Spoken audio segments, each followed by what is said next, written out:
Frente a una tumba sin cuerpo, un millonario destruido enfrenta el vacío de haber perdido a su único hijo en el mar. Pero en medio de la lluvia y el dolor, una niña desconocida se acerca sosteniendo un pequeño zapato infantil. Con mirada firme, lanza una frase que hace que su mundo se derrumbe. Su hijo está vivo. Y a partir de ese encuentro improbable, nace una historia de amor, esperanza y transformación. Si te gustan las buenas historias, por favor suscríbete a nuestro canal y comenta desde dónde nos ves. Continuamos. El silencio era absoluto en el cementerio de Montjuïc, interrumpido solo por el sonido de la lluvia que caía incesantemente sobre el mármol frío. Barcelona, normalmente vibrante y llena de color, parecía haberse teñido de gris en señal de luto. Alejandro Ferrer, uno de los empresarios más exitosos de Cataluña, permanecía inmóvil frente a la lápida simbólica de su hijo. No había cuerpo, no había despedida real, solo una ceremonia marcada por la ausencia y la desesperación. Hacía 3 meses que el accidente había ocurrido. Un paseo en velero por la Costa Brava, interrumpido por una tormenta violenta e inesperada. Alejandro, salvado por lo que muchos llamarían un milagro, jamás logró encontrar a su hijo que había sido arrastrado por las aguas turbulentas del Mediterráneo. Todo lo que quedó fue una pequeña zapatilla deportiva de niño, enredada entre unas rocas en la orilla, el único vestigio de Martín. «Señor Ferrer, deberíamos irnos. La lluvia está empeorando», murmuró Teresa, su asistente personal desde hacía más de 15 años, sosteniendo un paraguas negro sobre ambos. Alejandro no respondió. Sus ojos, fijos en el nombre grabado en la piedra, parecían tan vacíos como el ataúd que habían depositado bajo tierra. Martín Ferrer Ordóñez, 2017-2025. Siempre en nuestros corazones. A sus 45 años, Alejandro había construido uno de los imperios inmobiliarios más importantes de España. Ferrer Desarrollos era sinónimo de lujo, innovación y excelencia. Edificios emblemáticos en Madrid, Barcelona, Valencia y Sevilla llevaban su firma. Revistas de arquitectura y negocios lo habían coronado como el Rey Midas de la construcción española. Pero ahora toda esa fortuna, todo ese reconocimiento, parecían cenizas en su boca. «Déjame solo, Teresa», finalmente respondió, sin apartar la mirada de la lápida. «Ve a casa, yo necesito tiempo». La mujer dudó, pero conocía demasiado bien a su jefe para insistir. Con un leve asentimiento, se alejó, dejando el paraguas junto a Alejandro. Él ni siquiera lo notó cuando la lluvia comenzó a empaparlo por completo. Desde aquel fatídico día, su vida se había sumergido en un abismo. La mansión modernista en Pedralbes, antes llena de risas y del sonido del piano que Martín estaba aprendiendo a tocar, ahora era un mausoleo silencioso donde cada rincón evocaba recuerdos dolorosos. Su empresa, ese imperio que le llevó 2 décadas construir, estaba completamente desatendida. Ya no asistía a reuniones, no respondía a correos, y se negaba incluso a alimentarse adecuadamente. El dolor de la pérdida de Martín se sumaba a otra herida antigua. 8 años atrás, había perdido también a su esposa, Sofía, debido a un cáncer fulminante que se la llevó en apenas 4 meses. Ahora no quedaba nadie. Estaba completamente solo. «¿Por qué?», murmuró, mientras las gotas de lluvia se mezclaban con sus lágrimas. «¿Por qué nos haces esto, Dios? ¿Qué sentido tiene todo esto?».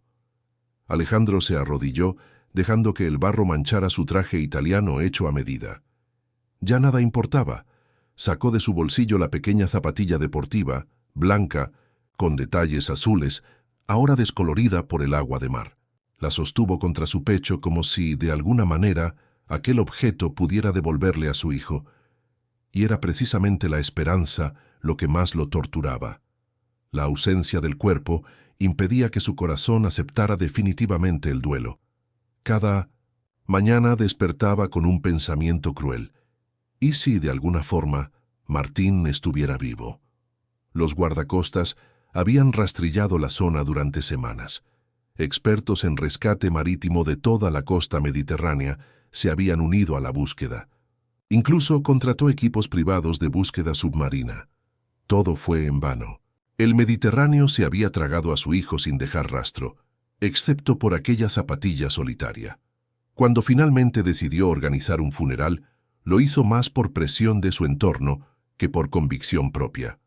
«Necesitas cerrar este capítulo, Alejandro», le había dicho su hermana Isabel. «Necesitas aceptar lo que ha pasado para poder seguir adelante». Pero ¿cómo seguir adelante cuando todo lo que amaba ya no existía? Tras lo que parecieron horas, Alejandro se puso de pie.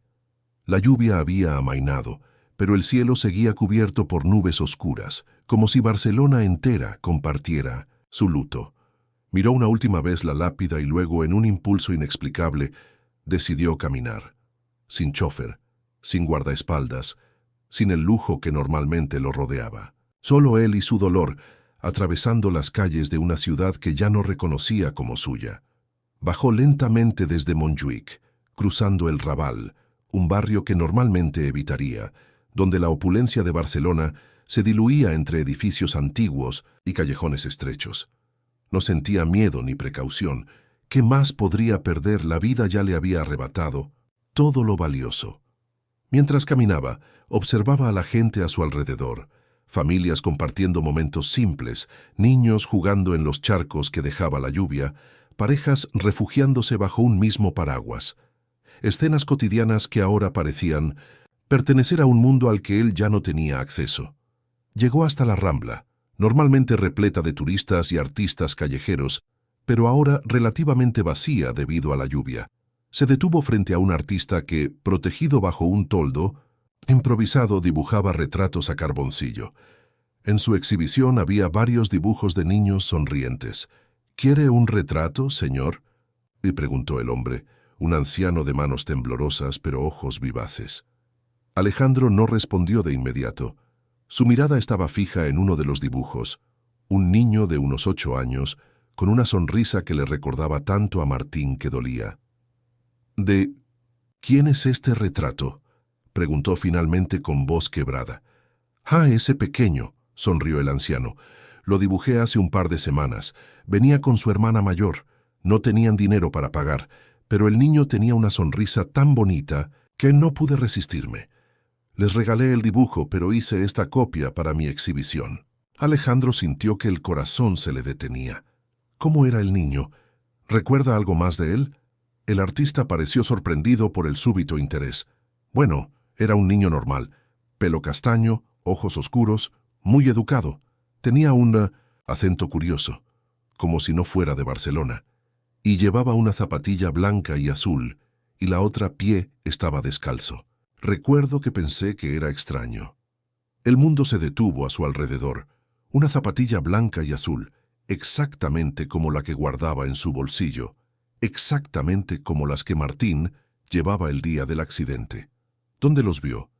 ¿Sabe dónde puedo encontrarlos?, preguntó, agarrando al anciano por los hombros con más fuerza de la necesaria. «Tranquilo, señor», respondió el hombre, sorprendido por la reacción. «Los vi por aquí varias veces. Creo que viven cerca del barrio del Born, en una de esas casas antiguas cerca del parque de la Ciudadela. La niña mencionó algo sobre eso». Sin mediar más palabra, Alejandro sacó su cartera y dejó caer varios billetes de 100 euros sobre la mesa del artista. Luego, con una energía que no sentía desde hace meses, comenzó a correr hacia el Born, mientras el cielo de Barcelona se abría de nuevo, descargando una lluvia torrencial que parecía querer limpiar el dolor acumulado durante tanto tiempo. La lluvia caía con más fuerza cuando Alejandro llegó al barrio del Born. Las calles estrechas y empedradas, normalmente llenas de turistas y locales disfrutando de sus tiendas de diseño y restaurantes de moda, ahora parecían desiertas bajo el temporal. Su traje empapado se le pegaba al cuerpo y el agua escurría por su rostro, mezclándose con las lágrimas que ya no podía contener. Se detuvo un momento bajo el alero de un edificio antiguo para recuperar el aliento. ¿Qué estaba haciendo? Persiguiendo fantasmas. Barcelona era una ciudad enorme. Encontrar a una niña y un niño basándose únicamente en la vaga descripción de un artista callejero era una locura. Y sin embargo, no podía detenerse. no cuando existía la más mínima posibilidad de que Martín estuviera vivo. Mientras contemplaba su siguiente movimiento, los recuerdos de los últimos años lo asaltaron como una avalancha. 8 años atrás, cuando Sofía aún vivía, su vida era perfecta. Se habían conocido en la universidad, ella estudiando historia del arte y él arquitectura. Se casaron jóvenes, contra los deseos de los padres de ambos que pensaban que era demasiado pronto. Para cuando Alejandro fundó Ferrer Desarrollos, Sofía ya estaba embarazada de Martín. «Este niño será nuestra obra maestra, Alejandro», le había dicho Sofía la noche que le dio la noticia, mientras cenaban en la terraza de su apartamento en Gracia, mucho antes de la mansión en Pedralbes. «Más importante que cualquier edificio que puedas diseñar». Y tenía razón. Desde el momento en que Martín nació, se convirtió en el centro de sus vidas. Incluso cuando los negocios de Alejandro despegaron, siempre encontraba tiempo para su familia. Los fines de semana navegando por la Costa Brava eran sagrados. Martín heredó la pasión de su padre por el mar y desde muy pequeño mostraba una habilidad natural para la navegación. «Es catalán hasta la médula», bromeaba Sofía. «Tiene el Mediterráneo en las venas». Pero entonces llegó el diagnóstico. Un cáncer agresivo que se llevó a Sofía en apenas 4 meses. Alejandro quedó devastado, con un niño de apenas 3 años que preguntaba constantemente por su madre. Fueron años difíciles, intentando ser padre y madre a la vez, mientras dirigía una empresa en plena expansión. «Papá, ¿mamá nos está mirando desde el cielo?», le preguntaba Martín a menudo, especialmente durante sus paseos en velero. «Sí, pequeño marinero», le respondía siempre. «Es la estrella más brillante que nos guía cuando navegamos». Durante 5 años, Alejandro se volcó en su hijo y en su trabajo, construyendo una vida nueva para ambos. Martín creció como un niño feliz a pesar de la ausencia de su madre, rodeado de libros, música y el amor incondicional de su padre. Tenía los ojos de Sofía y su misma curiosidad insaciable. A los 8 años ya hablaba 3 idiomas, tocaba el piano y mostraba un talento especial para las matemáticas. Y entonces ocurrió el accidente. Era un domingo de abril, un día perfecto para navegar. El pronóstico meteorológico no anunciaba ninguna tormenta. Partieron temprano desde el puerto olímpico en su velero, el sueño de Sofía, planeando pasar el día recorriendo la costa hacia el norte, quizás llegando hasta Tossa de Mar. «¿Podemos nadar cuando lleguemos, papá?», había preguntado Martín emocionado, mientras ayudaba a su padre a preparar el velero. «Claro que sí, capitán», le respondió Alejandro, revolviendo su cabello castaño. «Pero primero, lección de navegación. Hoy te enseñaré a leer las corrientes». Todo iba perfectamente hasta media tarde, cuando el cielo comenzó a oscurecerse con una rapidez alarmante. Alejandro, con años de experiencia navegando esas aguas, decidió regresar inmediatamente. Pero la tormenta los alcanzó con una violencia inusitada. Olas de más de 3 metros golpeaban el velero por todos lados. Alejandro aseguró a Martín con un arnés de seguridad y luchó por mantener el control de la embarcación. Lo último que recordaba era una ola gigantesca golpeando el costado del velero, haciéndolo volcar. El impacto lo lanzó al agua. Cuando logró salir a la superficie, gritando desesperadamente el nombre de su hijo, el velero estaba parcialmente hundido. El arnés de seguridad de Martín se había roto. No había rastro del niño. Alejandro nadó durante horas, gritando hasta quedarse sin voz, buscando cualquier señal de su hijo en aquel mar embravecido. Finalmente, un pesquero que pasaba por la zona lo rescató, más muerto que vivo. Entonces, Martín llevaba desaparecido más de 5 horas.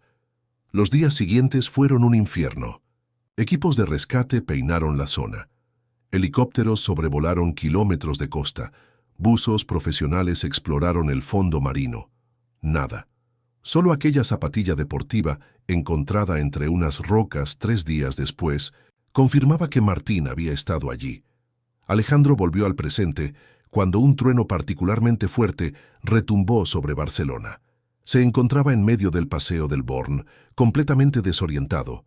No tenía un plan, no sabía por dónde empezar a buscar. La desesperación comenzaba a apoderarse de él cuando, a lo lejos, vio a una niña corriendo bajo la lluvia. Tendría unos 12 o 13 años, con el pelo oscuro recogido en una trenza desaliñada. Llevaba un impermeable amarillo demasiado grande para ella y cargaba una bolsa de plástico, probablemente con compras.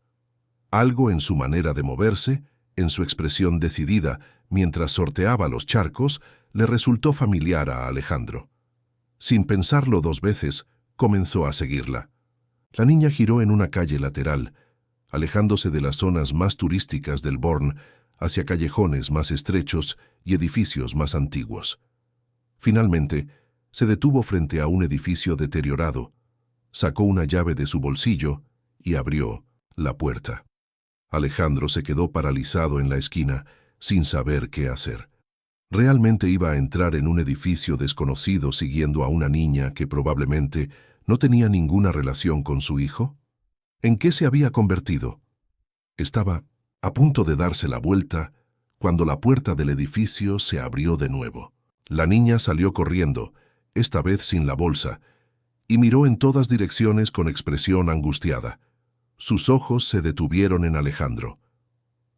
«¡Ayuda, por favor!», gritó en español con un ligero acento catalán. «Mi hermano ha desaparecido. Se ha ido sin decir nada». Alejandro se acercó rápidamente. «Tranquila, ¿qué ha pasado?» «Mi hermano pequeño», dijo la niña, temblando de frío y miedo. «Estaba en casa cuando salí a comprar y ahora no está. Dejó una nota diciendo que iba a buscar a su verdadero padre. Con esta lluvia. Y no sabe moverse bien por Barcelona. Aún está confundido desde que lo encontramos». El corazón de Alejandro dio un vuelco. «¿Encontraron a tu hermano? ¿No es tu hermano de sangre?». La niña lo miró con desconfianza repentina. «¿Quién es usted? ¿Por qué me está haciendo preguntas?». Alejandro intentó mantener la calma, aunque por dentro sentía que podría desmayarse en cualquier momento. «Me llamo Alejandro Ferrer. Estoy buscando a mi hijo. Desapareció hace 3 meses en un accidente de barco. Se llama Martín. Tiene 8 años, pelo castaño, ojos oscuros». La expresión de la niña cambió instantáneamente. Sus ojos se abrieron como platos y dio un paso atrás. Usted es... Pero no puede ser. El periódico decía que el niño había... No terminó la frase. En su lugar metió la mano en el bolsillo de su impermeable y sacó algo que le mostró a Alejandro. Era una zapatilla deportiva blanca con detalles azules, idéntica a la que él llevaba en su bolsillo. «Él la tenía cuando lo encontramos», dijo la niña, con voz apenas audible sobre el sonido de la lluvia. «Siempre la lleva consigo como si fuera un tesoro. Dice que la otra se perdió en el mar». Alejandro sintió que las piernas le fallaban. Sacó de su bolsillo la otra zapatilla y la sostuvo junto a la que mostraba la niña. Eran un par perfecto. «¿Dónde está?», preguntó, con la voz quebrada por la emoción. «Por favor, dime dónde puedo encontrar a mi hijo». La niña dudó un momento, estudiando su rostro con una madurez impropia de su edad. Finalmente, asintió como si hubiera tomado una decisión. «Se llama Matías, al menos así le llamamos nosotros porque no recordaba su nombre cuando lo encontramos», dijo, «y creo saber dónde puede haber ido. Hay un lugar al que va siempre, que está triste o asustado». «Llévame allí», suplicó Alejandro. «Por favor». «Soy Clara», dijo la niña, extendiendo su mano pequeña y mojada por la lluvia. «Y voy a ayudarle a encontrar a su hijo». Clara corría por las calles empapadas del Born con una determinación que sorprendió a Alejandro. A pesar de su corta edad, la niña se movía con la seguridad de quien conoce cada rincón de su barrio. Él la seguía con el corazón latiendo, desbocado, aferrándose a una esperanza que temía nombrar. «¿Cómo encontraron a Matías?», preguntó Alejandro, intentando mantener el ritmo de la niña mientras atravesaban callejones estrechos que él, a pesar de ser barcelonés, jamás había pisado. Clara lo miró por encima del hombro sin detenerse. «Mi padre lo encontró hace Casi 3 meses en la playa de la Barceloneta. Estaba solo, empapado y asustado. No recordaba su nombre ni de dónde venía, solo repetía que había una tormenta y que su padre estaba en el agua. Cada palabra de Clara era como un puñal y una caricia al mismo tiempo para Alejandro. Dolor por lo que su hijo había sufrido y alivio indescriptible por saber que estaba vivo. ¿Por qué no lo llevaron a la policía?, preguntó sin poder evitar un tono acusatorio. Clara se detuvo tan bruscamente que Alejandro casi choca con ella. Sus ojos, grandes y oscuros, lo miraron con una mezcla de indignación y tristeza. Lo intentamos, respondió con firmeza. Pero cuando mencionamos la policía se puso histérico. Gritaba que no, que tenía miedo, que los hombres malos vendrían por él. Estaba traumatizado, señor. Mi padre es profesor, sabe de estas cosas. Dijo que forzarlo solo le haría más daño. Alejandro sintió vergüenza por su juicio apresurado. Lo siento, Clara, tienes razón. Es solo que llevo 3 meses imaginando lo peor. La expresión de la niña se suavizó. Lo entiendo. Si mi padre desapareciera, yo también estaría desesperada. Somos solo él y yo desde que mamá nos dejó, cuando yo tenía 5 años. Retomaron la marcha, ahora a un paso más moderado. La lluvia comenzaba a amainar, aunque el cielo seguía plomizo sobre Barcelona. ¿Dónde crees que puede estar Martín?, preguntó Alejandro, pronunciando el verdadero nombre de su hijo con una mezcla de esperanza y temor. En el parque de la Ciudadela, respondió Clara sin dudar. Hay un rincón junto al lago, cerca del invernadero, donde le gusta sentarse. Dice que le recuerda a un lugar donde iba con su padre, con usted. Alejandro sintió que el corazón se le encogía. Sabía exactamente a qué lugar se refería. Era un rincón apartado del parque, donde solían ir los domingos que no navegaban. Tenían un ritual. Compraban helado en una heladería cercana y luego se sentaban en ese banco específico, alejado de las zonas más transitadas, donde podían observar a los patos del estanque en tranquilidad. Martín siempre decía que era su isla secreta en medio de la ciudad. Conozco el lugar, dijo con la voz quebrada por la emoción. Solíamos ir allí juntos. Clara le dirigió una sonrisa triste. Él habla mucho de un banco y de helados, y de barcos, siempre barcos. Mientras se acercaban al parque, Alejandro recordó el día que compró el velero. Martín tenía apenas 4 años, y aunque todavía lloraba por las noches preguntando por su madre, sus ojos se iluminaron cuando vio la embarcación por primera vez. «¿Es nuestro, papá? ¿Todo nuestro?», había preguntado, con los ojos como platos. «Sí, capitán», le respondió Alejandro, «y lo llamaremos el sueño de Sofía en honor a mamá». Desde ese día, cada momento libre lo pasaban en el mar. Martín aprendió a nadar como un pez y a manejar las velas con una habilidad impropia de su edad. Tiene el mar en la sangre, comentaban los otros navegantes del club náutico. Entraron al parque de la Ciudadela por la puerta principal. A pesar de la lluvia, había algunas personas paseando bajo paraguas, principalmente turistas que aprovechaban el respiro en la tormenta. Clara guiaba con decisión, atravesando senderos bordeados de árboles centenarios, hasta que llegaron al estanque. Desde allí, tomaron un camino menos transitado hacia una zona más boscosa del parque. «Es allí», señaló Clara, deteniéndose de repente. «Detrás de esos arbustos hay un banco que casi no se ve desde el camino principal». Alejandro sintió que le faltaba el aire. A pocos metros de distancia, parcialmente oculto por la vegetación, estaba el banco de madera donde tantas veces se había sentado con su hijo, y allí una pequeña figura solitaria contemplaba el agua con aire ausente. Incluso a esa distancia, Alejandro reconoció a su hijo instantáneamente. El pelo castaño, ahora más largo de lo que recordaba, la postura ligeramente encorvada que adoptaba cuando estaba pensativo, la manera en que balanceaba los pies que no llegaban al suelo.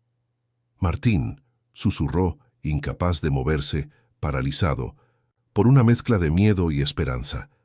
Clara lo miró con comprensión. «¿Quiere que vaya yo primero?», para no asustarlo. Alejandro asintió, agradecido por la sensibilidad de la niña.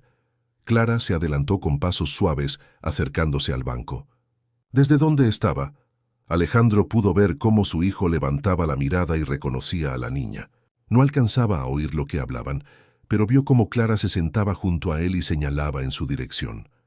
Martín siguió la dirección que indicaba el dedo de Clara, y por primera vez en 3 meses, padre e hijo se miraron a los ojos a través de la distancia. Hubo un momento de absoluta quietud, como si el mundo entero contuviera la respiración.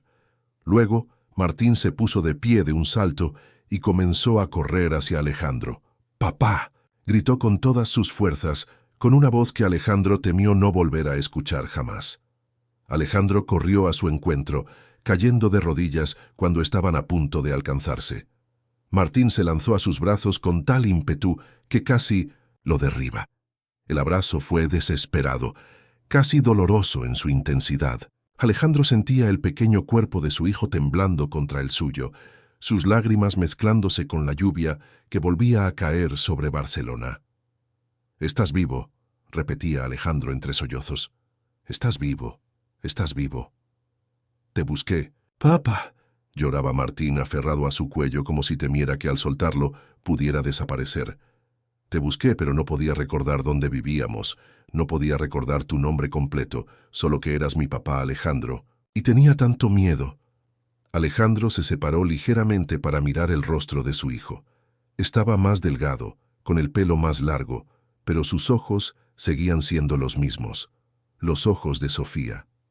«Yo también te busqué», dijo, acariciando su mejilla con manos temblorosas. «Nunca dejé de buscarte». Clara observaba la escena a cierta distancia, con lágrimas silenciosas corriendo por sus mejillas. Cuando Alejandro la miró, la niña sonrió a través del llanto. «Sabía que era especial», dijo. «Siempre lo supe». Alejandro extendió un brazo hacia ella, invitándola a unirse a ellos.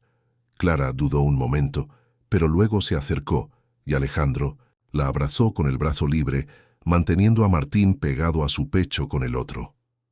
«Gracias», le dijo, con una gratitud que iba más allá de las palabras. «Gracias por cuidar de él. Gracias por traerlo de vuelta a mí». Clara asintió, incómoda, con el agradecimiento pero visiblemente emocionada. «Deberíamos ir a casa», dijo finalmente. «Mi padre estará preocupado y Matías, quiero decir, Martín, está empapado». Alejandro se puso de pie, manteniendo a Martín en brazos. El niño se negaba a soltarlo, como si temiera que todo fuera un sueño del que pudiera despertar en cualquier momento. «¿Puedo ver a tu padre?», preguntó Alejandro. «Necesito agradecerle personalmente por cuidar de mi hijo». «Claro», respondió Clara. Vivimos cerca de aquí. No es un lugar muy bonito, pero es nuestro hogar». Salieron del parque bajo una lluvia que ahora caía suavemente, como lágrimas de alivio después de la tormenta. Martín seguía aferrado a su padre, contándole en frases entrecortadas lo que recordaba del accidente, cómo una ola gigante lo había arrastrado, cómo había nadado hasta quedarse sin fuerzas, cómo la corriente lo había llevado hasta la playa, donde Miguel, el padre de Clara, lo encontró inconsciente. «No podía recordar muchas cosas», explicaba Martín. «Era como si una parte de mi cabeza estuviera cerrada con llave. Sabía que tenía un papá que me quería, sabía que vivíamos en Barcelona, pero no podía recordar dónde exactamente. Y tenía pesadillas, papá, pesadillas horribles sobre hombres malos que querían llevarme lejos de ti». Alejandro escuchaba con el corazón encogido, imaginando el terror que su hijo debió sentir. «Estás a salvo ahora», le aseguraba una y otra vez. «Nunca más te dejaré ir». Llegaron a un edificio antiguo en una calle estrecha del Born, el Sintosexo, mismo edificio donde Alejandro había visto entrar a Clara antes. La fachada estaba deteriorada, con pintura descascarillada y una puerta de madera gastada. Subieron por una escalera estrecha hasta el 3er piso. «No es mucho», dijo Clara, casi disculpándose mientras abría la puerta del apartamento. «Pero papá hace lo que puede. Es profesor de literatura en un instituto público, y desde que mamá se fue...». Dejó la frase en el aire, pero Alejandro entendió perfectamente. Entraron a un apartamento pequeño, pero impecablemente limpio. Los muebles eran viejos, pero bien cuidados, y las paredes estaban cubiertas de librerías rebosantes de libros. A pesar de la modestia del lugar, había un aire de calidez y dignidad que impresionó a Alejandro.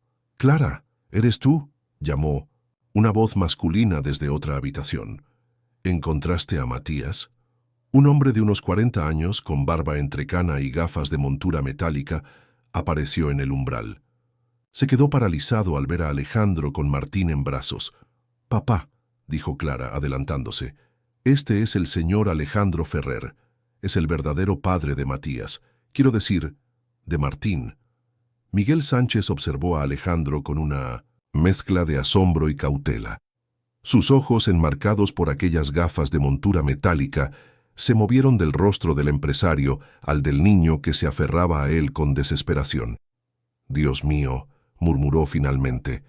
«Es cierto, entonces, el Ponti». Niño tenía razón. Alejandro dio un paso adelante, aún sosteniendo a Martín, que se negaba a soltarlo. «Señor Sánchez, no tengo palabras para expresar mi gratitud. Usted salvó y cuidó a mi hijo cuando yo creía haberlo perdido para siempre». Miguel hizo un gesto restando importancia, aunque la emoción era visible en su rostro. Cualquier persona con un mínimo de decencia habría hecho lo mismo.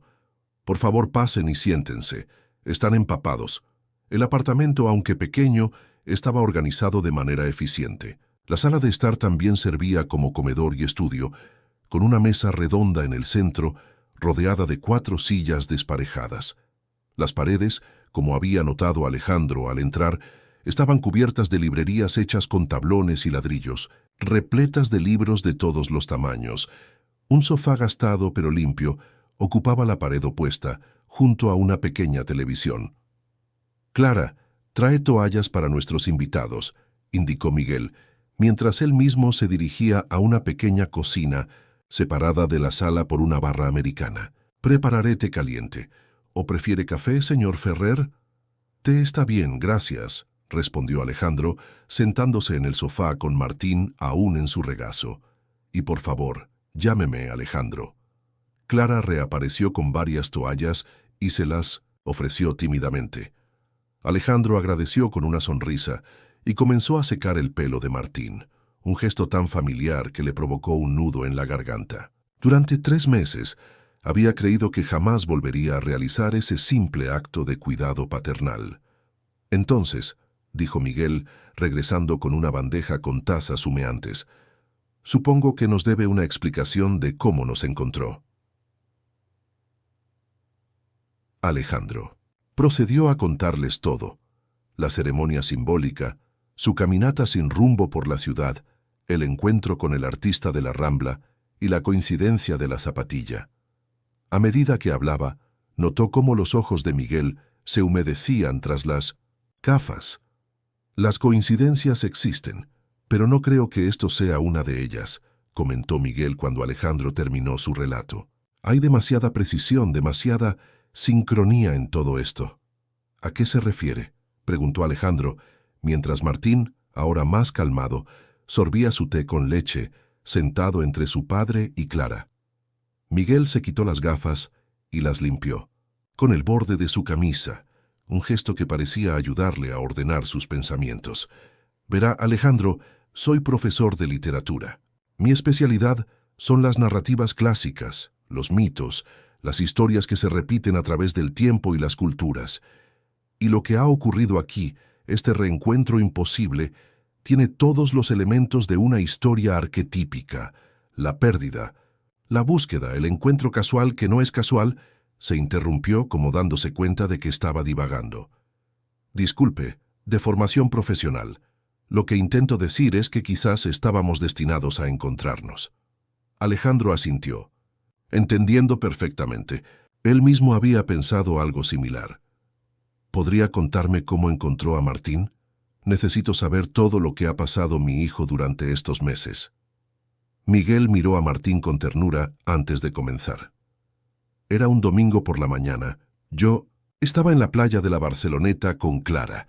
Vamos allí temprano los domingos, antes de que se llene de turistas. Clara estaba recogiendo conchas cuando vio algo moverse entre unas rocas cerca del espigón.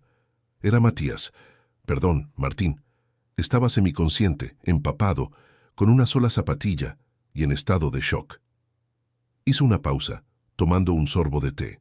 Lo primero que pensé fue llevarlo al hospital, pero cuando mencioné llamar a alguien, el niño entró en pánico. Gritaba incoherencias sobre hombres malos y que no debían encontrarlo. Estaba claramente traumatizado. Como profesor, he visto casos de niños con traumas y sé que forzarlos solo empeora las cosas. Lo trajimos aquí, continuó, Clara tomando el relevo. Estaba temblando y no dejaba de llorar. Le dimos ropa seca, comida caliente y le preparamos la cama de la habitación de invitados, que en realidad es el estudio de papá. Durante días apenas habló, solo repetía que se llamaba Matías y que tenía un papá, pero no recordaba dónde vivía ni el apellido de su familia. Amnesia disociativa, explicó Miguel. Es un mecanismo de defensa común en situaciones traumáticas. El cerebro bloquea recuerdos dolorosos. Intenté que me contara lo que recordaba del accidente, pero solo lograba hablar de agua, de una tormenta y de un barco que se rompía. Le llevé al médico, añadió, anticipándose a la pregunta de Alejandro. Un amigo de confianza que trabaja en una clínica privada. Confirmó que físicamente estaba bien, con deshidratación leve y algunos cortes y contusiones. Mentalmente era otra historia. Recomendó darle tiempo, no presionarlo y esperar a que los recuerdos volvieran naturalmente. Cuando intentamos averiguar si había alguna denuncia por la desaparición de un niño, continuó Miguel, nos encontramos con la noticia del accidente en velero del empresario Alejandro Ferrer y su hijo. Pero el artículo mencionaba que el niño no había sobrevivido. Había sido declarado oficialmente fallecido, completó Alejandro con amargura. Las autoridades insistieron después de un mes de búsqueda infructuosa. Dijeron que era imposible que un niño sobreviviera tanto tiempo en el mar, que debía aceptar la realidad y seguir adelante, pero yo nunca pude aceptarlo completamente. Martín, que había permanecido callado durante toda la conversación, finalmente habló. Yo sabía que estabas vivo, papá. Soñaba contigo todas las noches, pero cuando intentaba recordar dónde vivíamos, mi cabeza dolía mucho y me daba miedo. Alejandro abrazó a su hijo, besando su cabello aún húmedo. Está bien, Martín. Lo importante es que estamos juntos ahora. Esta mañana fue cuando todo cambió, dijo Miguel, retomando la historia. Clara trajo el periódico y había un artículo sobre usted, Alejandro, sobre la ceremonia que organizaba hoy. Había una fotografía suya junto a una de Martín. Cuando el niño la vio, fue como si algo se desbloqueara en su mente. De repente recordó su verdadero nombre, su casa, todo. Dejó una nota diciendo que iba a buscarlo y salió corriendo mientras Clara estaba comprando. Yo lo vi en el periódico esta mañana, dijo Martín mirando a su padre, y recordé todo, nuestro barco, nuestra casa, el banco del parque donde comíamos helado. Pensé que si iba allí, quizás tú también irías. Y tenías razón, dijo Alejandro con voz quebrada. Siempre has sido el más inteligente de los dos. Hubo un momento de silencio emotivo, roto solo por el sonido de la lluvia contra las ventanas. Finalmente, Alejandro miró a Miguel con seriedad. Señor Sánchez, quiero que sepa que estoy eternamente en deuda con usted y con Clara. Han salvado y cuidado lo más preciado de mi vida. Cualquier cosa que necesiten, lo que sea, está a su disposición. Miguel pareció incómodo ante la oferta. No hicimos nada extraordinario, señor Ferrer, solo lo que cualquier persona decente habría hecho. No cualquiera hubiera acogido a un niño desconocido durante meses, brindándole un hogar y protección sin pedir nada a cambio, insistió Alejandro. Por favor, déjeme mostrarles mi gratitud de alguna manera. Papá es así, intervino. Clara, con una madurez sorprendente para su edad, siempre dice que ayudar a los demás no es extraordinario, sino lo mínimo que debemos hacer como seres humanos. Alejandro observó con admiración a esta familia que, con tan poco, había dado tanto. El contraste con su propia vida, llena de lujos materiales pero vacía en otros aspectos, no podía ser más evidente. Al menos permítanme invitarlos a cenar a mi casa, propuso. Martín querrá mostrarles su habitación, sus juguetes, y yo, me gustaría que conocieran nuestro hogar, que es ahora también suyo siempre que lo deseen. Miguel miró a Clara, que asintió con entusiasmo. Está bien, aceptó finalmente, pero con una condición: nada de ostentaciones ni formalidades. Somos personas sencillas, Alejandro. Lo prometo, respondió Alejandro con una sonrisa sincera. Solo una cena entre amigos, entre familia. Mientras se preparaban para salir, Alejandro llamó a su chofer para que los recogiera. Observó cómo Miguel y Clara se ponían abrigos gastados, pero cuidadosamente mantenidos. Había una dignidad en ellos, una integridad que lo conmovía profundamente. Martín, por su parte, había recuperado algo de su energía habitual. Corría de un lado a otro del pequeño apartamento, mostrándole a su padre los dibujos que había hecho durante su estancia, los libros que Miguel le había leído, los juegos que Clara le había enseñado. «Mira, papá», dijo, sacando de debajo de la almohada de su cama improvisada la zapatilla deportiva. La guardaba todas las noches conmigo. Sabía que era importante, que me conectaba contigo de alguna manera. Alejandro sacó de su bolsillo la otra zapatilla y juntos las unieron, completando finalmente el par. Era un gesto simbólico que representaba perfectamente lo que estaba sucediendo. Dos partes separadas que volvían a encontrarse contra todo pronóstico. El timbre del portero automático sonó, indicando que el chofer había llegado. Mientras Isimintu bajaban las escaleras, Alejandro no pudo evitar notar las miradas curiosas de los vecinos que se asomaban discretamente. No era común ver a alguien como él, con su traje de diseñador aunque arrugado y mojado, en un edificio como aquel. Al salir a la calle, un lujoso Mercedes negro esperaba bajo la lluvia. Miguel se detuvo un momento, visiblemente incómodo. «Pensé que habíamos acordado nada de ostentaciones», murmuró. Alejandro se sintió avergonzado. «Lo siento, es mi coche habitual. No pensé...» Miguel negó con la cabeza, sonriendo levemente. «Está bien. Supongo que tendremos que acostumbrarnos a nuestras diferencias».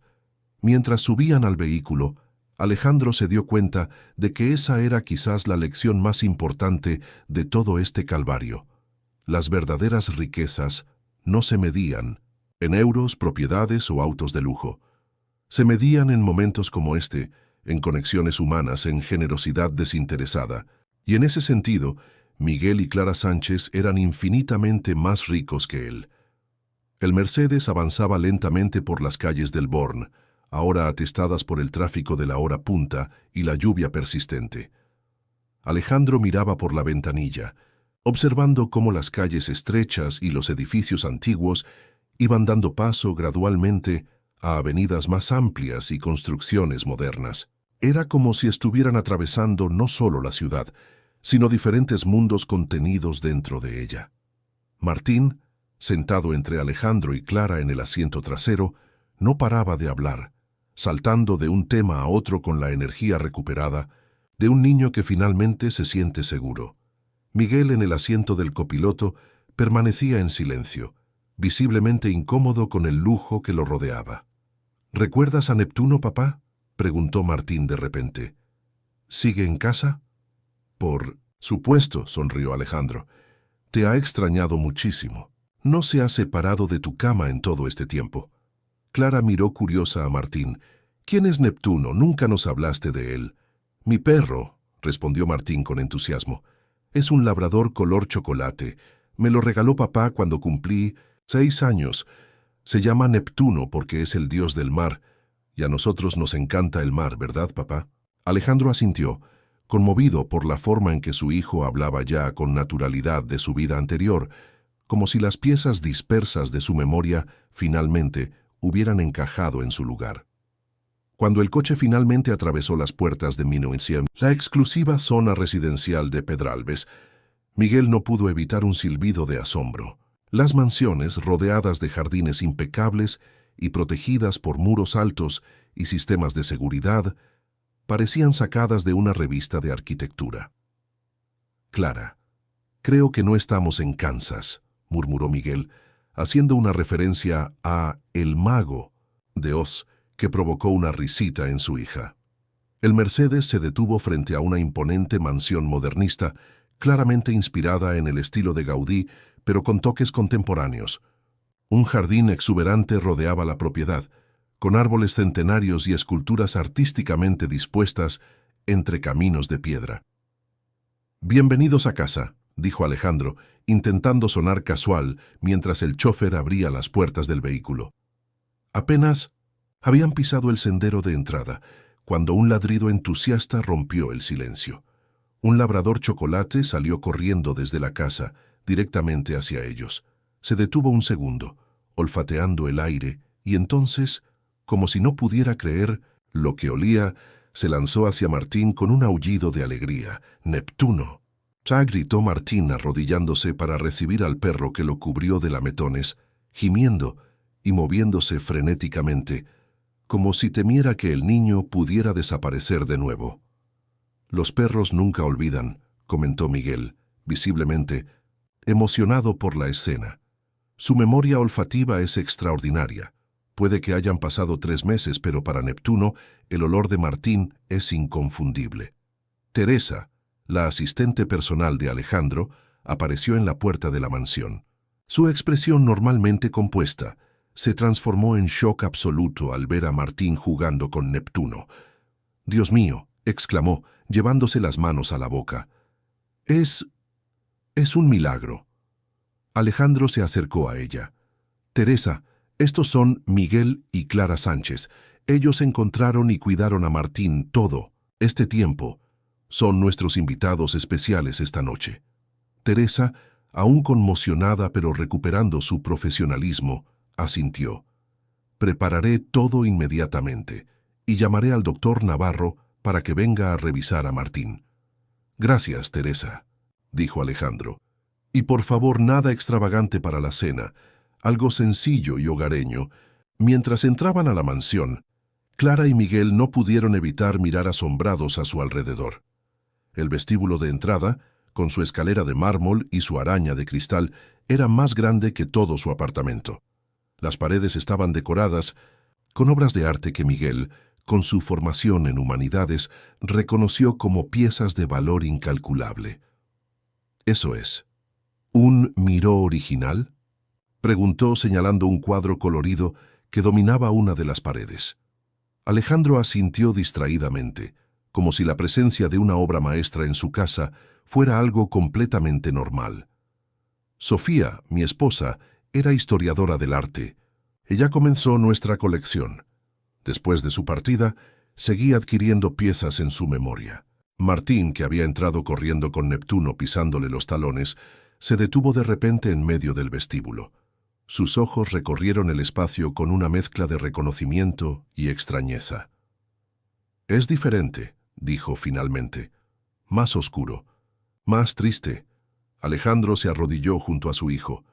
«Tienes razón, Martín. La casa ha estado triste sin ti, pero ahora que has vuelto, volverá a ser un hogar feliz». «¿Puedo mostrarle mi habitación a Clara?», preguntó Martín recuperando su entusiasmo. «Claro», sonrió Alejandro. «¿Por qué no le muestras toda la casa? Mientras tanto, el señor Sánchez y yo podemos hablar un poco». Los niños subieron corriendo las escaleras, con Neptuno siguiéndolos. Fielmente, Alejandro condujo a Miguel hasta una sala de estar más íntima, alejada de la grandilocuencia del resto de la mansión. Era un espacio acogedor, con sofás de cuero gastado, una chimenea encendida y estanterías repletas de libros que parecían realmente leídos, no solo expuestos. «Este es mi refugio», explicó Alejandro, ofreciéndole a Miguel un sillón frente a la chimenea. «Cuando el mundo de los negocios, las apariencias y los compromisos sociales me abruma, vengo aquí. Sofía lo diseñó para mí cuando compramos esta casa». Miguel se sentó, notando que por primera vez desde que conoció a Alejandro, el empresario parecía relajado. «Es un espacio hermoso, se siente auténtico. Es la única habitación de esta casa que realmente refleja quién soy», confesó Alejandro, sirviendo 2 copas de whisky de una licorera de cristal. «El resto es más bien lo que se espera de alguien en mi posición». Ofreció una copa a Miguel, quien la aceptó con un gesto de agradecimiento. «No bebo mucho habitualmente», dijo el profesor, pero creo que hoy lo necesitamos ambos. Alejandro levantó su copa en un brindis silencioso y ambos bebieron. El silencio que siguió no fue incómodo, sino reflexivo, como si los dos hombres estuvieran procesando la extraordinaria cadena de eventos que los había reunido. Señor Sánchez, ya comenzó Alejandro. Miguel, por favor, interrumpió el profesor.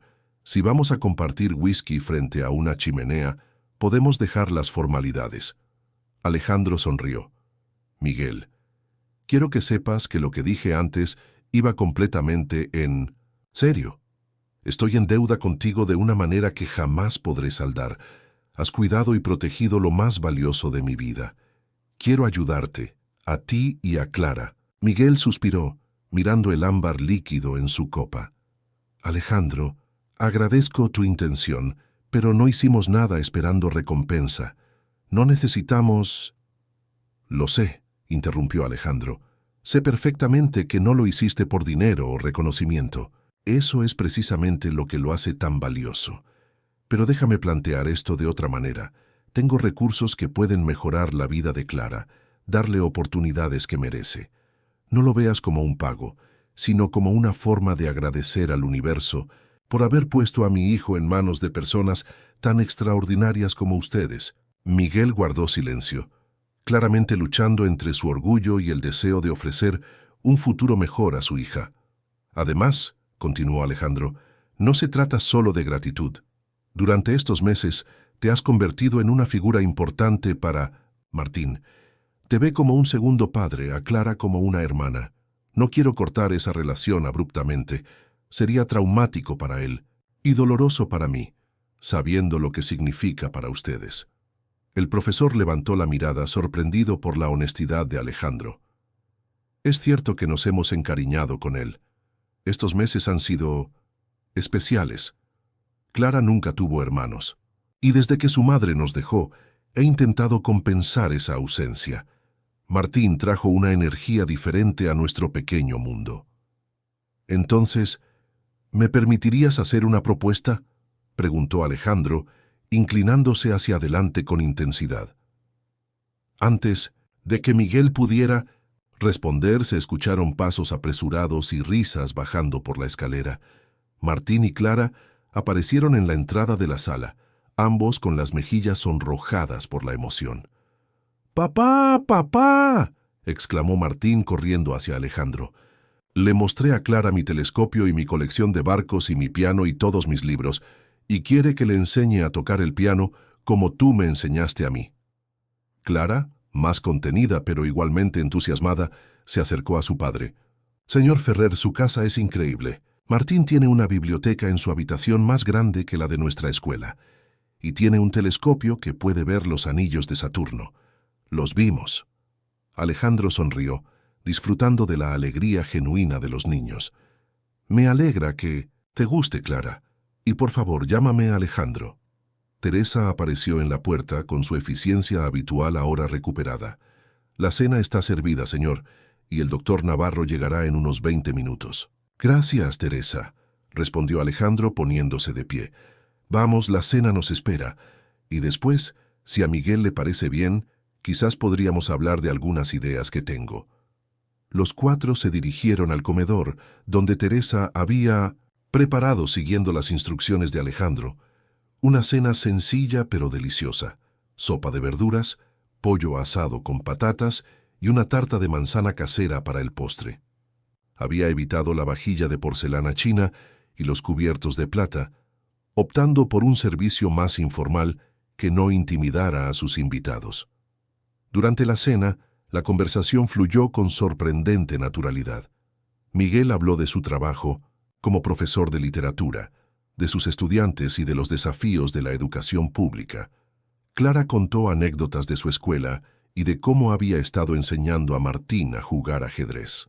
Martín, por su parte, saltaba de un tema a otro, mezclando recuerdos de su vida antes del accidente con historias de su tiempo con los Sánchez. Alejandro observaba todo con una sensación de calidez que no había experimentado en mucho tiempo. Esta mesa, que durante 3 meses había estado vacía y silenciosa, ahora rebosaba de vida, risas y conversación. y aunque la ausencia de Sofía seguía siendo un dolor constante, por primera vez en años sentía que estaba construyendo algo nuevo, no solo existiendo entre las ruinas de lo que había perdido. Cuando Teresa trajo la tarta de manzana, Martín aplaudió con entusiasmo. «Es mi favorita, ¿te acuerdas, papá? Mamá siempre la hacía para mi cumpleaños». «Claro que me acuerdo», sonrió Alejandro, aunque una sombra de tristeza cruzó sus ojos. «Teresa encontró la receta de tu madre en su viejo cuaderno. La ha guardado todos estos años». «Mi mamá también hacía tartas», comentó Clara con voz suave. «Antes de irse, recuerdo que olía toda la casa a canela».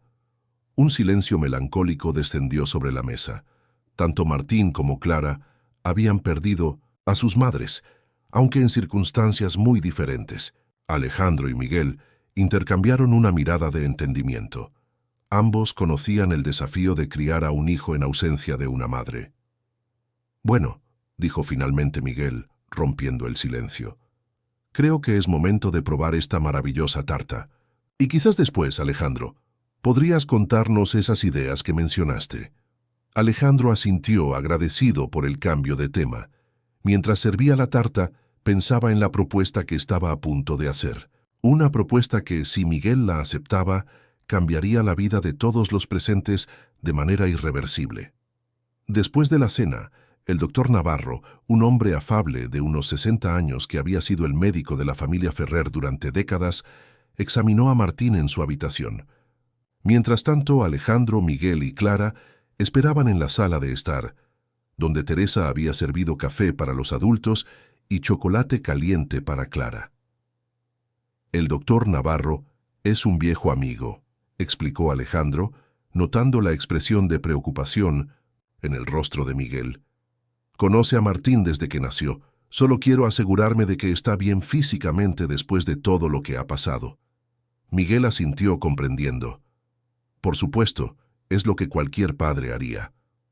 Clara, que sorbía su chocolate mientras acariciaba a Neptuno, quien se había instalado cómodamente a sus pies, parecía absorta en sus pensamientos. «¿Estás bien, cariño?», preguntó Miguel, notando su inusual silencio. La niña levantó la mirada, sus grandes ojos oscuros llenos de una emoción indefinible.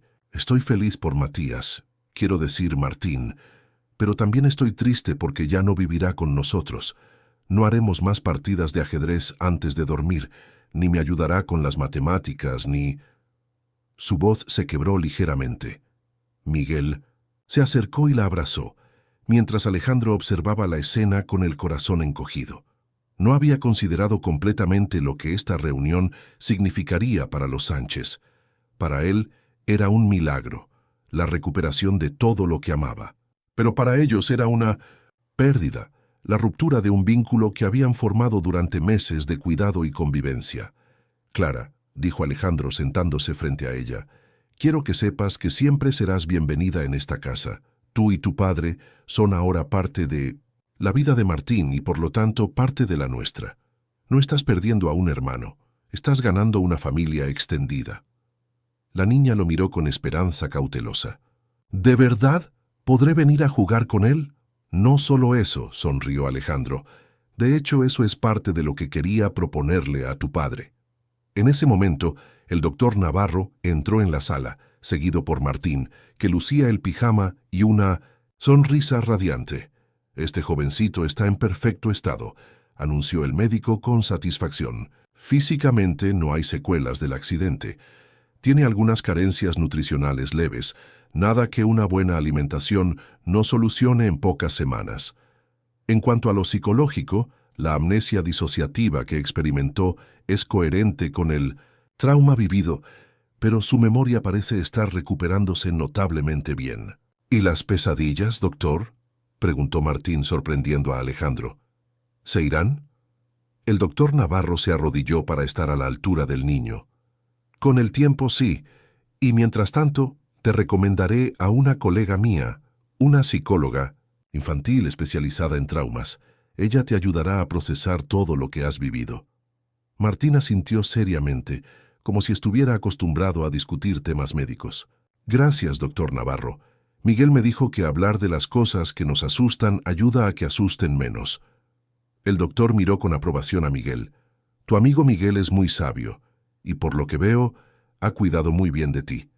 Después de algunas recomendaciones más, el doctor Navarro se despidió, prometiendo volver en unos días para un seguimiento.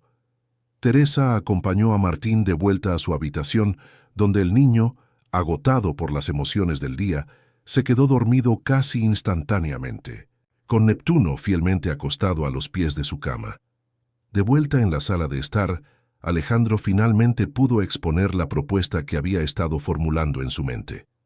Miguel, comenzó, he estado pensando mucho en cómo expresar adecuadamente mi gratitud y, más importante aún, cómo asegurar que Martín tenga una transición suave después de todo lo que ha pasado. No quiero que sienta que está perdiendo a las personas que lo han cuidado estos meses. Miguel asintió, esperando que continuara. Mi empresa, Ferrer Desarrollos, tiene una vacante importante. Director de Responsabilidad Social Corporativa. Es un puesto nuevo que creé hace unos meses, pero no he encontrado a la persona adecuada para ocuparlo. Miguel pareció sorprendido. ¿Y crees que yo podría ser esa persona? Soy profesor de literatura, Alejandro. No sé nada de empresas ni de responsabilidad corporativa. Alejandro sonrió. Precisamente por eso eres perfecto para el puesto. No busco a otro ejecutivo calculador que vea la responsabilidad social como un ejercicio de relaciones públicas. Busco a alguien con verdadera empatía, con una visión humanista, alguien que entienda las necesidades reales de las personas. Sé. Inclinó hacia adelante, su expresión intensamente seria. Quiero transformar mi fundación en algo más que un vehículo para donaciones fiscalmente deducibles. Quiero crear programas que realmente marquen la diferencia en la vida de las personas vulnerables, programas educativos, viviendas dignas, oportunidades laborales reales. Y para eso necesito a alguien como tú, que ha vivido la lucha diaria, que entiende la dignidad del trabajo honesto y el valor de la educación. Miguel parecía abrumado. Es una propuesta muy generosa, pero no sé si estoy cualificado. Además, tengo mi trabajo en el instituto, mis estudiantes. Entiendo tu preocupación, asintió Alejandro. No te pido que abandones la enseñanza si es tu pasión. Podrías dedicar media jornada a la fundación y mantener algunas clases. El salario sería considerablemente mayor que el de profesor a tiempo completo y los horarios serían flexibles. ¿Y qué hay de Clara?, preguntó Miguel mirando a su hija, que escuchaba la conversación con interés creciente. Clara podría asistir al mismo colegio privado al que va Martín, con una beca completa de la fundación. Está a solo 10 minutos de aquí. Los ojos de Clara se iluminaron, pero su padre aún parecía dubitativo. Y hay algo más, continuó Alejandro. En la propiedad hay una casa de invitados, completamente independiente, con 3 habitaciones, jardín propio y todas las comodidades. Actualmente está desocupada. Sería un honor para mí ofrecérsela como residencia. Miguel se puso de pie, visiblemente afectado. Alejandro, esto es demasiado. Parece caridad disfrazada de oferta laboral. Alejandro también se levantó, mirando directamente a los ojos del profesor. No es caridad, Miguel. Es una oportunidad mutua. Tú obtienes estabilidad económica y una mejor educación para Clara. Yo obtengo a un director con integridad incuestionable para mi fundación y, lo más importante, Martín mantiene cerca a las personas que lo salvaron y cuidaron. Todos ganamos. Se acercó a la ventana, contemplando el jardín iluminado por luces discretas. Además, esta casa ha estado demasiado tiempo llena de silencios y sombras. Tener a Clara jugando con Martín, escuchar conversaciones y risas de nuevo, sería como devolverle el alma a este lugar. Clara se acercó a su padre y le tomó la mano. Papá, podríamos intentarlo. Si no funciona, siempre podemos volver a nuestro apartamento, ¿verdad? Miguel miró a su hija, sorprendido por su madurez. Luego volvió a mirar a Alejandro. Necesito tiempo para pensarlo. Es una decisión importante. Por supuesto, asintió Alejandro. Tómate el tiempo que necesites. Mientras tanto, ¿por qué no se quedan esta noche? Es tarde, sigue lloviendo y tenemos habitaciones de sobra. Mañana podemos continuar la conversación con más calma. Miguel aceptó la oferta, más por el entusiasmo de Clara que por convicción propia. Teresa les mostró sus habitaciones, una suite para Miguel y una habitación contigua a la de Martín para Clara, quien apenas podía contener su emoción al ver el espacio, 3 veces más grande que su habitación en el apartamento del Born, con una cama king size y un baño privado con bañera de hidromasaje. Más tarde, cuando todos se habían retirado, Alejandro permaneció solo en la biblioteca, contemplando la lluvia que seguía cayendo sobre Barcelona. La ciudad parecía diferente desde su ventana, como si el reencuentro con Martín hubiera cambiado no solo su vida, sino la realidad misma. Recordó las palabras que Sofía solía decirle, en los días en que él estaba obsesionado con expandir su empresa, con acumular más éxito, más reconocimiento. La verdadera riqueza no está en lo que posees, Alejandro, sino en lo que eres capaz de dar. En aquel entonces no había comprendido completamente lo que ella quería decir. Ahora, después de haber perdido todo lo que amaba y recuperarlo de la manera más inesperada, finalmente entendía. La propuesta que había hecho a Miguel no era solo un acto de gratitud o generosidad. Era un reconocimiento de que la vida que había construido, llena de lujos pero vacía de conexiones reales, necesitaba cambiar. Su teléfono sonó, sacándolo de sus reflexiones. Era un mensaje de Teresa. El niño está preguntando por ti. Creo que tiene problemas para dormir. Alejandro subió inmediatamente a la habitación de Martín. Lo encontró sentado en la cama, abrazando a Neptuno, con los ojos abiertos de par en par. «Hey, pequeño marinero», dijo suavemente sentándose en el borde de la cama. «¿No puedes dormir?» Martín negó con la cabeza. «Tengo miedo de cerrar los ojos. Tengo miedo de que cuando despierte, todo esto haya sido un sueño y esté de nuevo perdido». Alejandro sintió un nudo en la garganta. «No es un sueño, Martín. Estás en casa, conmigo, y nunca más voy a dejarte ir. ¿Puedes quedarte conmigo hasta que me duerma?», pidió el niño con una vulnerabilidad que rompía el corazón. «Claro que sí», respondió Alejandro, acomodándose en la cama y abrazando a su hijo. «¿Quieres que te cuente una historia? ¿Como en los viejos tiempos?». Martín asintió, acurrucándose contra su padre. «La de Mamá y las estrellas, esa es mi favorita». Alejandro comenzó a narrar la historia que Sofía había inventado para Martín años atrás, sobre cómo las estrellas eran en realidad los espíritus de las personas que amamos, vigilándonos desde el cielo. Mientras hablaba, notó que la puerta estaba entreabierta, y Clara escuchaba desde el pasillo con una expresión de anhelo en su rostro. «Clara», llamó suavemente, «¿quieres unirte a nosotros para el cuento?». La niña pareció sorprendida de haber sido descubierta, pero asintió tímidamente y entró en la habitación. Se sentó al otro lado de la cama, escuchando con atención mientras Alejandro continuaba la historia. Para cuando terminó, ambos niños estaban dormidos. Con cuidado para no despertarlos, Alejandro se levantó y arropó primero a Martín, luego a Clara. Neptuno, que se había acomodado a los pies de la cama, lo miró con ojos somnolientos pero alertas, como prometiendo que vigilaría el sueño de los niños. Al salir de la habitación, Alejandro se encontró con Miguel en el pasillo. «Venía a buscar a Clara», explicó el profesor en voz baja. «No estaba en su habitación». «Está dormida junto a Martín», respondió Alejandro. Ambos se quedaron dormidos escuchando un cuento. «Espero que no te importe». Miguel sonrió. «En absoluto. Se ve que son inseparables». Los dos hombres bajaron, juntos a la biblioteca, donde Alejandro ofreció una última copa a Miguel. Sentados frente a la chimenea, con la lluvia golpeando los ventanales, parecían dos viejos amigos a pesar de haberse conocido apenas horas antes. «He estado pensando en tu propuesta», dijo finalmente Miguel, «y tengo algunas condiciones». Alejandro asintió esperando. «Primero, el puesto debe ser real, con responsabilidades reales. No quiero ser un títere corporativo». «Por supuesto», acordó Alejandro, «tendrás autoridad real y un presupuesto significativo a tu disposición. Segundo, quiero mantener mi trabajo como profesor, aunque sea a tiempo parcial. La enseñanza es mi vocación. Completamente razonable. Podemos adaptar los horarios de la fundación a tu disponibilidad. Miguel tomó un sorbo de su bebida antes de continuar. Tercero, sobre la casa. Aceptamos vivir en ella, pero insisto en pagar un alquiler razonable, no exorbitante, pero tampoco simbólico. Algo que refleje la realidad del mercado para una vivienda digna, no para una mansión de lujo. Alejandro quiso protestar, pero la determinación en los ojos de Miguel le hizo comprender que este punto era innegociable.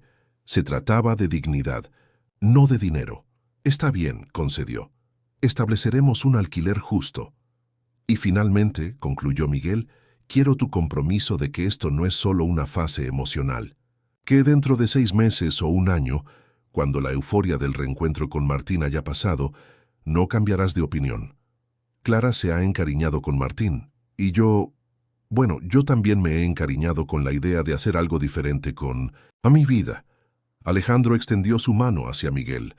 Tienes mi palabra, este no es un impulso pasajero, Miguel, es un cambio de vida para todos nosotros. Miguel estrechó la mano ofrecida, sellando un acuerdo que cambiaría el destino de ambas familias para siempre. 6 meses después. El sol de primavera bañaba los jardines de la mansión Ferrer, creando un escenario perfecto para la celebración, que estaba teniendo lugar. Mesas decoradas con flores frescas se distribuían por el césped inmaculado, mientras un grupo de músicos tocaba suavemente en un rincón. Los invitados, unos 50 en total, conversaban animadamente, creando un ambiente cálido y acogedor. Alejandro, vestido con un traje azul marino pero sin corbata, en un intento consciente de mantener la informalidad del evento, observaba la escena con una mezcla de satisfacción y asombro. Si alguien le hubiera dicho hace un año que estaría celebrando la inauguración oficial de la Fundación Sofía Ferrer en el jardín de su casa, rodeado de personas de todos los estratos sociales, simplemente no lo habría creído.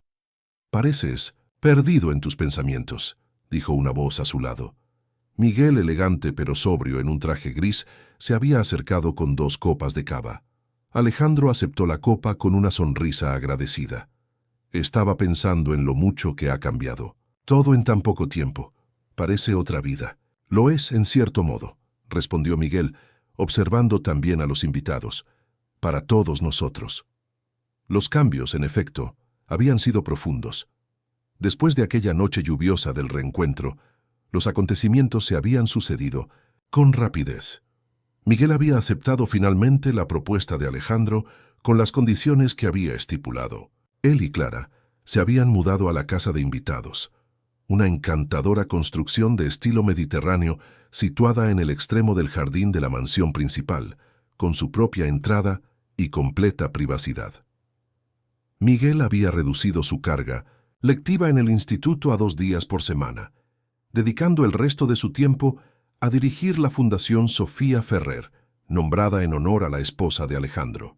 Bajo su liderazgo, la fundación había pasado de ser un simple vehículo para donaciones a convertirse en una entidad con programas concretos, becas educativas para niños de familias sin recursos, viviendas dignas para familias en situación precaria, formación profesional para desempleados de larga duración y apoyo psicológico para niños traumatizados por experiencias difíciles. Clara, por su parte, se había adaptado sorprendentemente bien a su nuevo colegio. Inicialmente preocupada por encajar entre niños de familias adineradas, pronto descubrió que su inteligencia natural y su madurez le ganaban el respeto tanto de compañeros como de profesores. Seguía siendo la mejor amiga de Martín, aunque ahora ambos tenían un círculo social más amplio. Martín había recuperado completamente su memoria y gracias a la terapia con la psicóloga recomendada por el doctor Navarro, las pesadillas habían cesado casi por completo. Seguía teniendo miedo al agua, pero había comenzado a superarlo gradualmente, con clases de natación en la piscina de la casa, siempre bajo la atenta mirada de su padre. «Ahí están», señaló Miguel, apuntando hacia un rincón del jardín, donde Clara y Martín jugaban con otros niños, todos beneficiarios de los programas de la fundación. ¿Quién diría que hace 6 meses Clara apenas hablaba con nadie en su escuela? y Martín se negaba a separarse de mí, ni siquiera para ir al baño, añadió Alejandro con una sonrisa. Los niños son sorprendentemente resilientes. Más que los adultos, sin duda, asintió Miguel. A propósito, Teresa me pidió que te recordara que debes dar tu discurso en 10 minutos. Alejandro suspiró teatralmente. Lo quedaría por evitar esa parte. El gran Alejandro Ferrer, el rey de la construcción española. ¿Nervioso por un pequeño discurso?, bromeó Miguel. Prefiero negociar con banqueros despiadados que hablar en público, confesó Alejandro. Pero supongo que es parte del trabajo. Lo harás bien, lo tranquilizó Miguel dándole una palmada en el hombro. Solo recuerda lo que ensayamos, breve, sincero y centrado en las personas, no en los números. Alejandro asintió, agradecido por el consejo. La transformación de su empresa no se había limitado a la creación de la fundación. Bajo la influencia de Miguel, Ferrer Desarrollos había adoptado prácticas más éticas y sostenibles. Los nuevos proyectos inmobiliarios incluían viviendas sociales integradas, espacios comunitarios y criterios de sostenibilidad ambiental. La prensa económica había pasado de describir a Alejandro como el implacable magnate inmobiliario a el pionero de la construcción ética en España. Señor Ferrer, interrumpió Teresa, tan eficiente como siempre, aunque ahora sonreía, con más frecuencia. Todo está listo para su discurso. Gracias, Teresa, respondió Alejandro, tomando un último sorbo de cava para darse valor. Se dirigió hacia el pequeño escenario improvisado, donde un micrófono esperaba. Los invitados, al verlo, comenzaron a guardar silencio expectante. Entre la multitud, Alejandro pudo distinguir a figuras prominentes de Barcelona, otros empresarios, políticos, periodistas, pero también profesores del instituto donde trabajaba Miguel, familias beneficiarias de la fundación y el personal de su empresa. Buenas tardes a todos, comenzó, sintiendo cómo el nerviosismo inicial se disipaba al concentrarse en las palabras que había preparado. Es un honor para mí darles la bienvenida a la inauguración oficial de la Fundación Sofía Ferrer. Hizo una pausa, buscando con la mirada a Martín y Clara, que ahora estaban en primera fila, observándolo con entusiasmo. Muchos de ustedes conocen la historia de mi familia.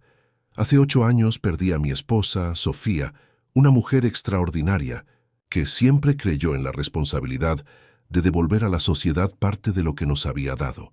Y hace poco más de 6 meses, viví el milagro de recuperar a mi hijo Martín después de creerlo perdido en un accidente.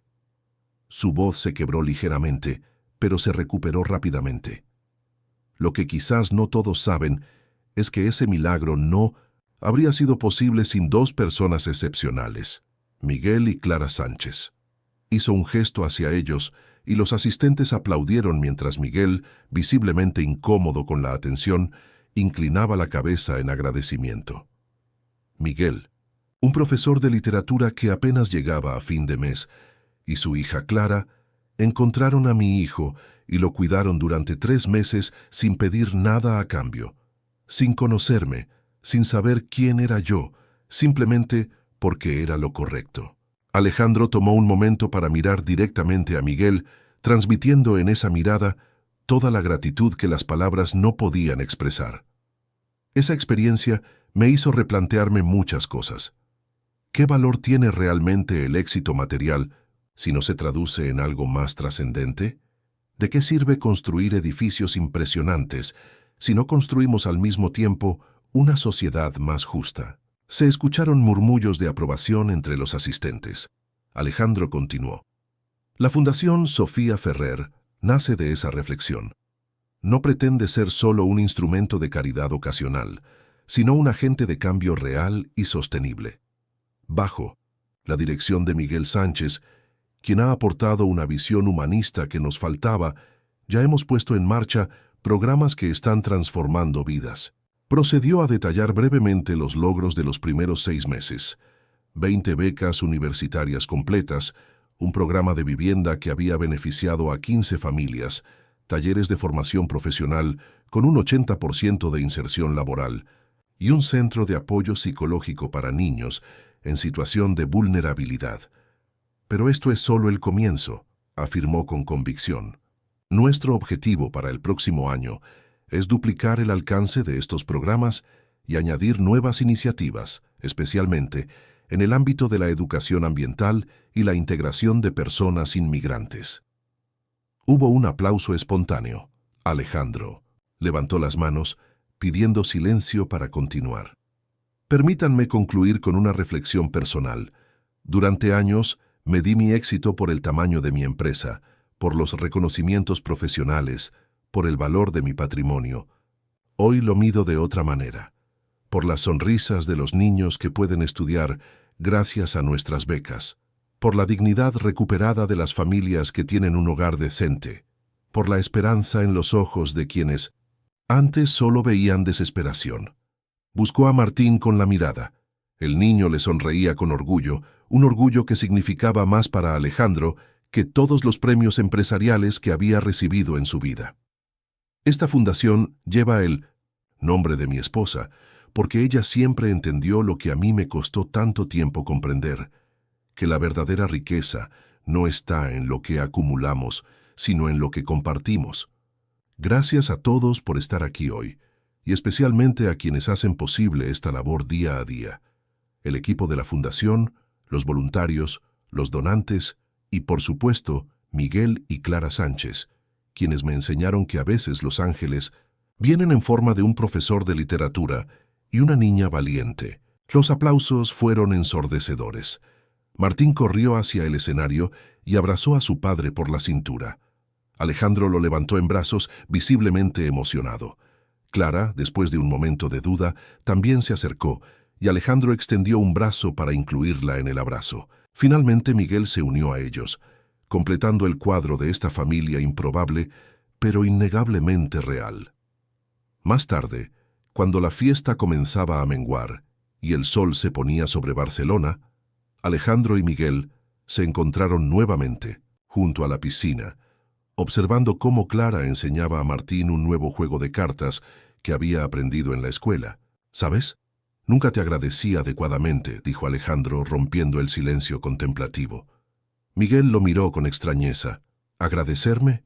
Eres tú quien nos ha dado una nueva vida, un nuevo propósito. Alejandro negó con la cabeza. No me refiero a haber cuidado de Martín, aunque por eso también te estaré eternamente agradecido. Me refiero a haberme enseñado algo que había olvidado, que el mundo está lleno de personas buenas, de pequeños actos de bondad que no esperan recompensa. Cualquiera habría hecho lo mismo, insistió Miguel repitiendo lo que había dicho desde el principio. No, Miguel, no cualquiera. Tú y Clara, con tan poco, disteis tanto. Me mostrasteis que la verdadera riqueza no tiene nada que ver con el dinero o las posesiones. Está en las conexiones humanas, en la generosidad desinteresada, en la capacidad de ver al otro como un igual a pesar de las diferencias aparentes. Miguel sonrió, por primera vez aceptando el agradecimiento sin resistencia. Quizás todos aprendimos algo en este proceso. Yo también tenía mis prejuicios, ¿sabes? Pensaba que alguien como tú, con tanto poder y dinero, no podría entender las luchas de gente común como nosotros. Me equivoqué. Ambos teníamos cosas que aprender, concedió Alejandro, y seguimos aprendiendo. Su conversación fue interrumpida por las risas de los niños. Clara acababa de ganar la partida y celebraba con un pequeño baile de victoria, mientras Martín fingía indignación y exigía revancha. ¿Quién habría imaginado que estaríamos aquí hace 6 meses? Reflexionó Miguel, contemplando la escena con evidente felicidad. Nadie, respondió Alejandro. Pero eso es lo maravilloso de la vida, ¿no crees? Justo cuando piensas que has perdido todo, el universo te sorprende con un nuevo comienzo. En ese momento, Teresa se acercó con un teléfono en la mano. Señor Ferrer, el alcalde desea hablar con usted sobre la propuesta para el proyecto de viviendas sociales en Poblenou. Alejandro asintió. Gracias, Teresa. Dile que lo llamaré en 5 minutos.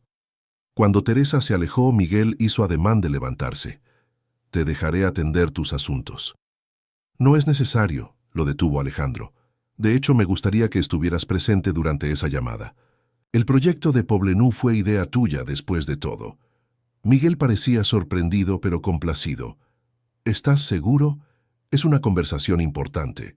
Precisamente por eso quiero que estés allí, afirmó Alejandro. Somos un equipo ahora, ¿recuerdas?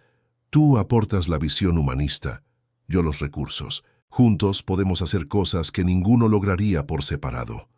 Miguel asintió, comprendiendo la profundidad de lo que Alejandro estaba diciendo.